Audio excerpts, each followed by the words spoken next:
en nuestra historia para reencontrarnos con los fundadores de la República y desde las barras de ese Congreso, el Congreso de 1811, como lo hacían los integrantes de la llamada Sociedad Patriótica o un caraqueño cualquiera de esa época, compartir las ideas apasionadas de aquellos hombres que exponían ideas y debates con relación a la emancipación de Venezuela. Basta recordar la célebre sesión del 3 de julio, donde Francisco de Miranda, diputado del PAO de la provincia de Barcelona, Fernando de Peñalver, diputado de Valencia, Fernando Toro, diputado de Caracas, José Ángel Álamo, diputado de Barquisimeto, debatían y hablaban de la idea de la independencia contra el doctor Manuel Maya, quien la combatía. Fue duro el camino que condujo al 5 de julio. Hubo marchas y contramarchas. Aún instalado y funcionando el Congreso, en el propio seno de la Constituyente de 1811, fue clave la participación activa y decidida de liderazgo como el de Miranda, o la presión desde afuera de gente organizada en la sociedad patriótica y de definidos independentistas como el libertador Simón Bolívar. De allí a la Constitución de 1811. Esto no era suficiente. Una Constitución no bastaba. El camino sería largo hasta alcanzar la independencia. La lucha por la emancipación política no la resuelve solamente una Constitución. Fue necesario una guerra. He aquí una lección histórica. En política no basta tener la razón, hay que tener la fuerza que le dé la viabilidad, que la haga posible. La razón y la fuerza son indispensables para el avance de cualquier proyecto político revolucionario.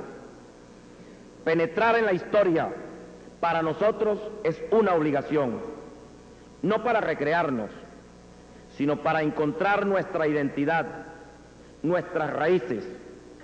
El conocimiento del pasado nos prepara para acertar en la interpretación del presente, de lo que hoy nos ocurre, y así estaremos en mejores condiciones para construir el porvenir. Con el Constituyente de Venezuela y la Constitución de 1811 nació la República, nuestra primera República, después de muchos intentos de ruptura con el antiguo régimen colonial español que condujeron a los sucesos del 19 de abril de 1810. Gloria a los José Leonardo Chirinos, a los Gual España, a Miranda y a otros precursores de nuestra independencia. Pero sobre todo, gloria al bravo pueblo de Caracas, que en la calle y en el cabildo dejó para siempre grabado con su ejemplo una lección que no debemos olvidar: el papel protagónico que debe jugar el pueblo en todo proceso de cambio revolucionario. La ruptura con el yugo español puso fin a una etapa histórica y nos obligó a una transición, a enterrar la situación colonial por una parte, y por la otra nos condujo a la necesidad de asumir el reto de fundar la República. Había que realizar la tarea de construir las virtudes republicanas para una nueva nación libre, soberana e independiente después de 300 años de opresión y colonialismo. No sería una tarea fácil la de crear la República y con ella la unidad político-territorial de las provincias que la conformaban, cuando todavía algunas de ellas permanecían en manos enemigas. Crear las bases jurídicas para una república naciente, emergiendo del colonialismo sin experiencia republicana. Crear instituciones políticas sólidas cuando aún pervivían las instituciones coloniales. ¿Cómo provocar un cambio cultural en aquellos hombres y mujeres si gran parte de ellos se asumían todavía súbditos del gobierno español, como lo revela de manera clara el debate y la confrontación en el seno del Constituyente de 1811 al revelar la historia? ¿Cómo refundar una república o cómo fundar una república si esta no es otra cosa que un territorio delimitado, poblado o habitados por hombres y mujeres, los cuales requieren dotarse de unas instituciones políticas y de un conjunto de normas que regulen las relaciones entre ellos para de manera libre y soberana procurar la felicidad del colectivo de los ciudadanos? Necesariamente había que hacer una revolución, y esta fue la revolución de la independencia. Es por ello que la República no nace con las tentativas revolucionarias preindependentistas, ni con los sucesos del 19 de abril, ni nace el 5 de julio con la firma del Acta de la Independencia. Por ello, el carácter efímero de la Constitución de 1811 y de la Primera República.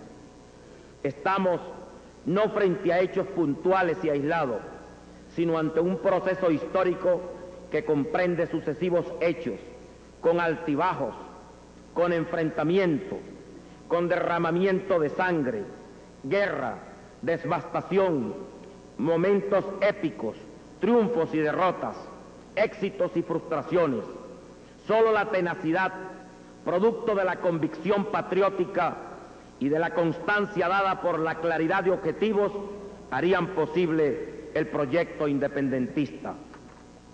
Como lo señala Arístides Rojas en su trabajo El Constituyente de Venezuela y el cuadro de Martín Tovar y Tovar, que representa el 5 de julio, al hacer una crónica sobre esta obra pictórica, nos dice: en la sesión que representa el artista ha cesado todo debate, y los diputados identificados en opiniones sellan con su firma el acta del 5 de julio. Esta sesión es el resultado de trabajos precedentes, de discusiones razonadas, en las cuales ha descollado un pensamiento, una necesidad política, la emancipación de un pueblo. Por eso, el cuadro de Tovar sintetiza una época, con sus aspiraciones, verdades y errores, martirios y triunfos. Como han podido observar, me he referido inicialmente al Acta de Independencia, antes de hacer algunos comentarios con relación a la Constitución, y ha sido por dos razones. Una, porque no es posible hablar de la Constitución sin mencionar la labor del constituyente que le da origen. Y en segundo lugar, porque como leí alguna vez en un trabajo sobre las constituciones de Venezuela publicado por la Fundación Polar, el Acta de Independencia normalmente no se le calificaría como una constitución. Sin embargo, señalaba el autor, en puridad de teoría sí lo es, pues es la que nos constituye como un pueblo independiente. Es nuestra voluntad y decisión política original como pueblo, manifestada aún antes de que la independencia fuera realidad.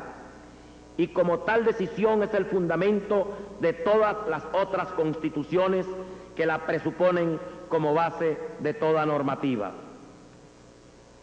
Declarada la independencia, el Congreso se ocupa de establecer la capital de la Confederación y elaborar la Constitución que debía regir el nuevo Estado, tarea que le ocupa desde el 20 de julio al 21 de diciembre, fecha en la cual se sanciona.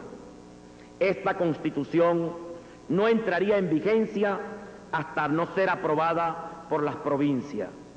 De allí que fue necesario la aprobación de un reglamento especial para elegir al nuevo Poder Ejecutivo provisionalmente. Las legislaturas y gobiernos provinciales, por votación, eligen en marzo a Fernando Toro, Francisco Javier Ustaris y Francisco Espejo para formar el Ejecutivo como principales, y a Juan Germán Rocio, Cristóbal Mendoza y Antonio Nicolás Briceño como suplente. A juicio de Guillermo Morón, la Constitución de 1811 modifica sustancialmente el devenir histórico de lo que había sido la Venezuela de entonces, no solamente porque transforme la raíz monárquica en procedimientos republicanos, sino porque varía la tradición y saca de causa en consecuencia la formación orgánica de la República y del pueblo venezolano. De allí su carácter revolucionario. El Congreso que estableció la Constitución la llamó desde un principio federal y al Estado venezolano Confederación de Estados de Venezuela.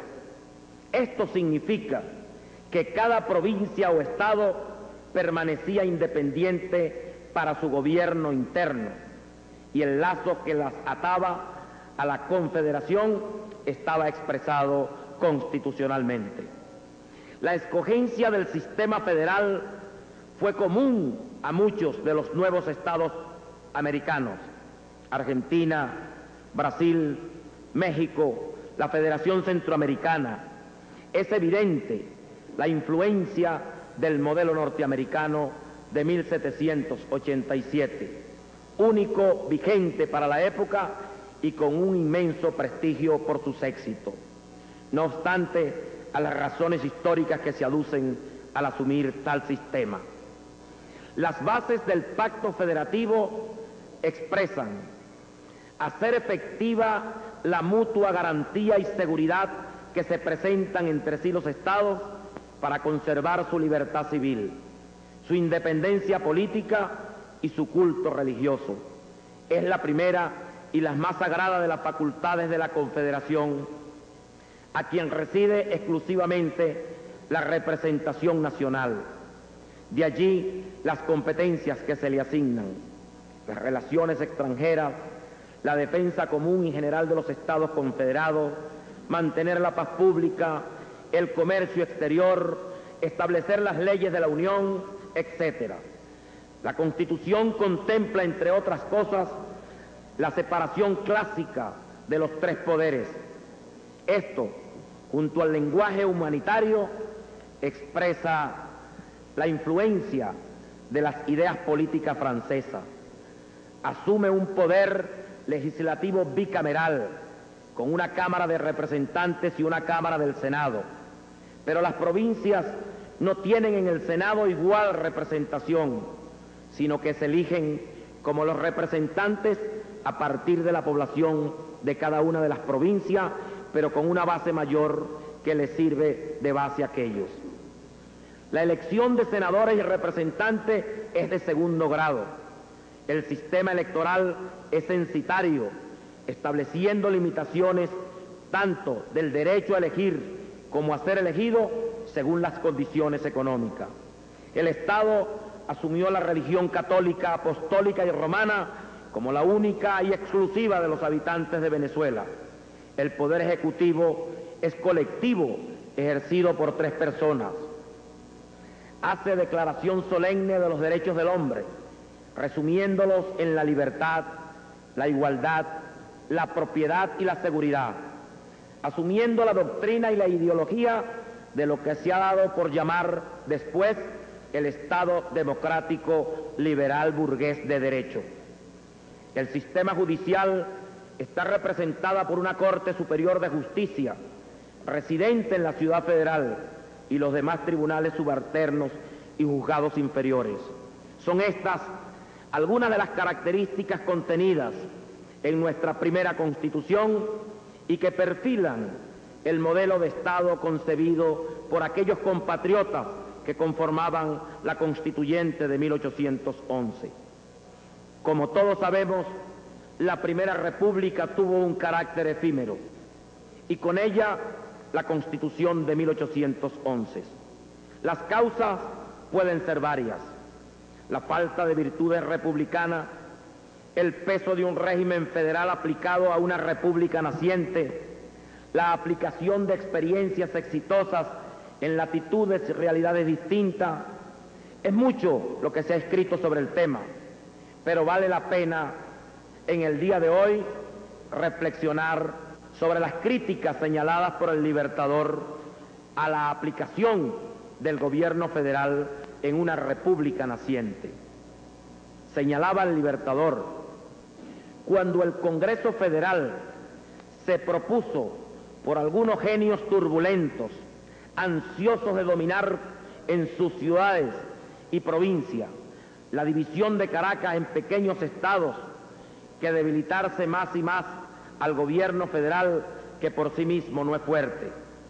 El más consecuente error que cometió Venezuela al presentarse en el terreno político fue sin contradicción la fatal adopción que hizo del sistema tolerante, sistema improbado como débil e ineficaz por todo el mundo sensato y tenazmente sostenido hasta los últimos periodos por una ceguedad sin ejemplo.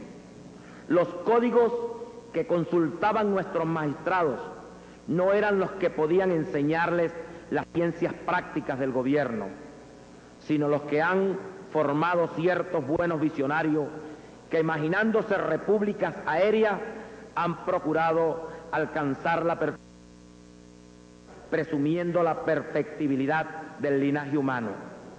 Por manera que tuvimos filósofos por jefes, filantropía por legislación, dialéctica por táctica y sofistas por soldados. Con semejante subversión de principios y de cosas, el orden social se resintió extremadamente conmovido y desde luego corrió el Estado a pasos agigantados hacia una disolución universal que bien pronto se vio realizada. Pero lo que debilitó más al gobierno de Venezuela fue la forma federal que adoptó, siguiendo las máximas exageradas de los derechos del hombre, que autorizándolo para que se rija por sí mismo, rompe los pactos sociales y constituye a las naciones en anarquía. Tal era el verdadero estado de la Confederación. Cada provincia se gobernaba independientemente y, a ejemplo de estas, cada ciudad pretendía igualar facultades alegando la práctica de aquellas y la teoría de que todos los hombres y todos los pueblos gozaban de la prerrogativa de instituir a su antojo el gobierno que les acomodaba. El sistema federal, bien que sea el más perfecto y más capaz de proporcionar la felicidad humana en sociedad, es no obstante el más opuesto a los intereses de nuestros nacientes estados.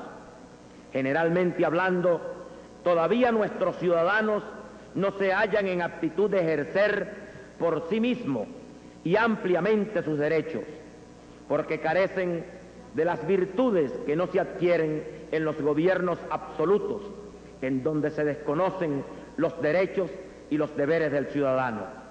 Por otra parte, ¿qué país del mundo, por morigerado y republicano que sea, podrá en medio de las facciones intestinas y de una guerra exterior regirse por un gobierno tan complicado y débil como el federal?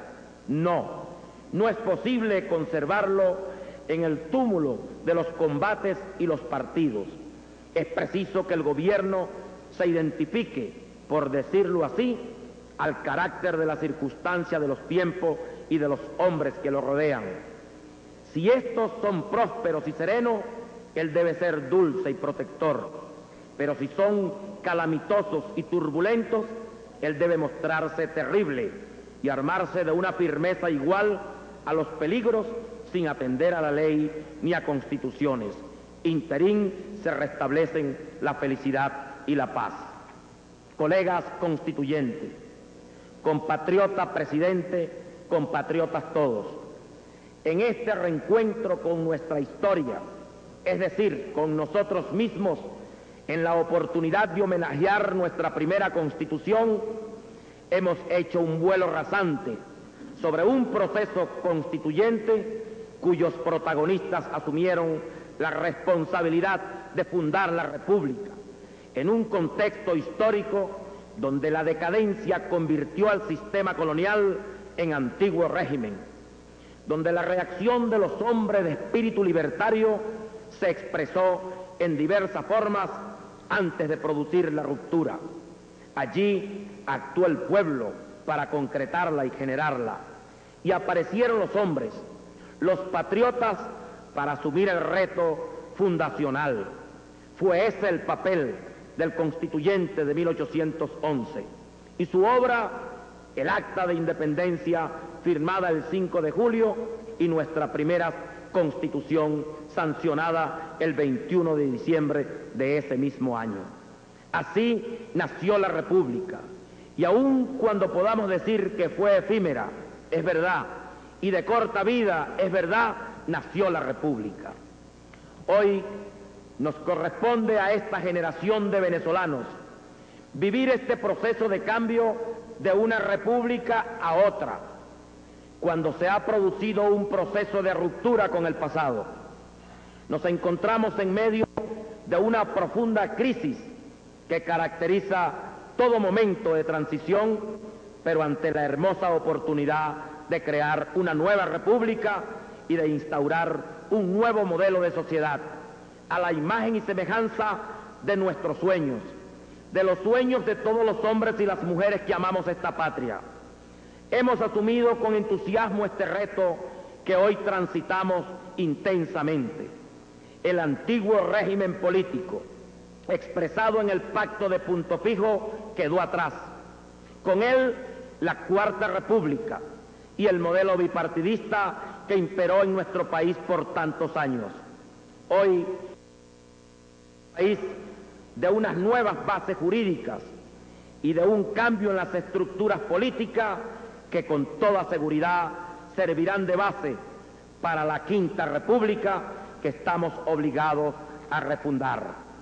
Culmino llamando a todos los hombres y mujeres de este país a reafirmar la esperanza y a unir esfuerzos junto a todos nosotros, junto a nuestro pueblo, para hacer realidad la República Bolivariana de Venezuela como una república democrática, social, participativa y donde el pueblo juegue un papel protagónico. Muchas gracias.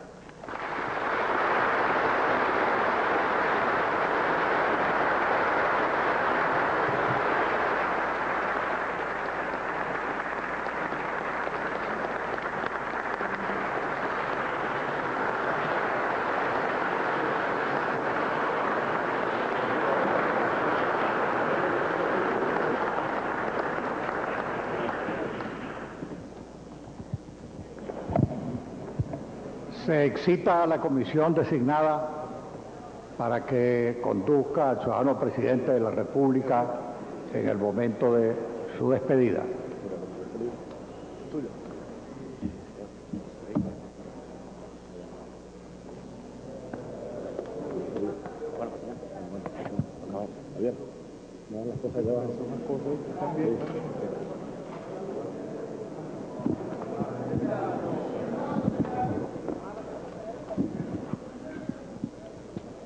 De esta manera, al parecer, culmina el acto aquí en el Salón Elíptico del Palacio Federal Legislativo. El profesor Aristóbulo Istúriz, segundo vicepresidente de la Asamblea Nacional Constituyente, el segundo vicepresidente, hizo por supuesto todo un bosquejo histórico interesante por demás, donde marcó todo lo concerniente a la Constitución de 1811, esbozando puntos históricos que forman parte por supuesto de ese grito de emancipación a partir desde el 5 de julio y frente al Acta de la Independencia, la cual se encuentra aquí en el Salón Elíptico del Congreso o del Palacio Federal Legislativo. Se espera la salida del primer mandatario nacional, Hugo Chávez Frías, quien al parecer va directo al Palacio de Miraflores, está conversando con algunos constituyentes y como invitados estuvo el alto a este acto, el alto mando militar, en algunos ministros, el ministro de la Defensa, el ministro de Finanzas, el canciller, el gobernador del Distrito Federal, es decir, personalidades, no solo también del mundo político, también del mundo económico, están la asociación Fogade, Sudeban, recientemente nombrados por la Asamblea Nacional Constituyente, y el jefe del Estado sigue conversando con algunos constituyentes. En estos momentos ya está su retirada y ahí ya viene la salida del jefe del Estado, Hugo Chávez Frías, y al parecer esta sesión continúa. No se sabe muy bien cuál es el orden protocolar, por lo menos aquí en el Salón Elíptico. Ya se está retirando el ciudadano presidente de la República, Hugo Chávez Frías, en compañía de su comitiva. También es bueno destacar, se encuentra presente el vicepresidente ejecutivo de la República Bolivariana de Venezuela, doctor Isaías Rodríguez, y la comisión integrada, entre otros, por, estamos viendo, Elías Agua. Ya el jefe de Estado se despide de algunos constituyentes. Se despide de algunos constituyentes que se encuentran, por supuesto, como parte, y esto quizás es un avance de lo que, o parte de todo el escenario de actividades, de eventos que tiene previsto la Asamblea Nacional. Saluda al constituyente Vinicio Romero, y terminó la plenaria ordinaria, y ya el presidente de la República está saludando en estos momentos al comunicador social y constituyente William Ojeda, todo quizás hablando un poquito en relación a la situación de la emergencia judicial, en compañía de Vladimir Villegas, otro periodista más, hablando en torno.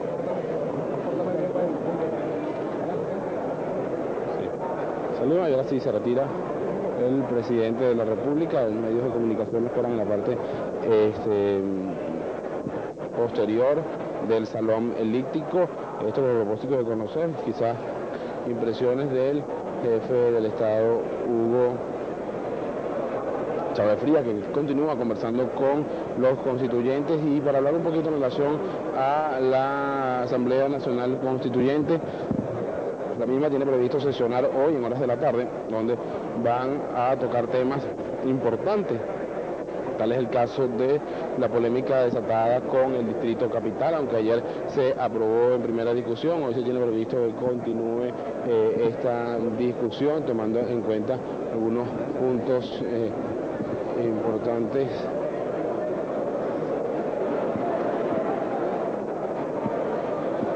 Al parecer el jefe de Estado no va a ofrecer declaraciones a los medios de comunicación social, y ya se va a retirar.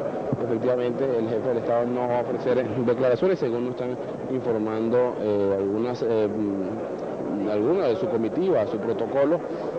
No va a ofrecer declaraciones, y por supuesto las salidas del presidente de la República siempre son complejas, por demás un poco complicadas, por cuanto se para constantemente a saludar a los asistentes a diferentes actos. Tal es el caso, por lo menos lo hizo con los constituyentes. Está saliendo y no va a declarar. Efectivamente lo estamos viendo a la salida, dice que no va.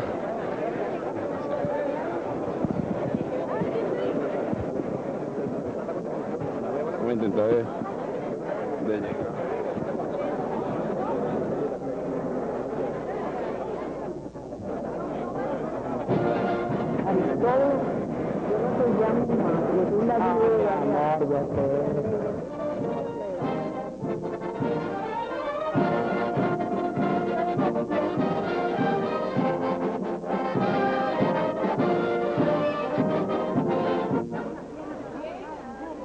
Bien, efectivamente el primer mandatario nacional no declaró, no quiso ahondar en detalles, no quiso, por supuesto, declarar a los medios de comunicación, y esto estaba previsto. Nosotros vamos a despedir momentáneamente la transmisión desde el Salón Elíptico del Palacio Federal Legislativo, y para redondear, todo fue un acto conmemorativo a la Constitución de 1811. Adelante, control central.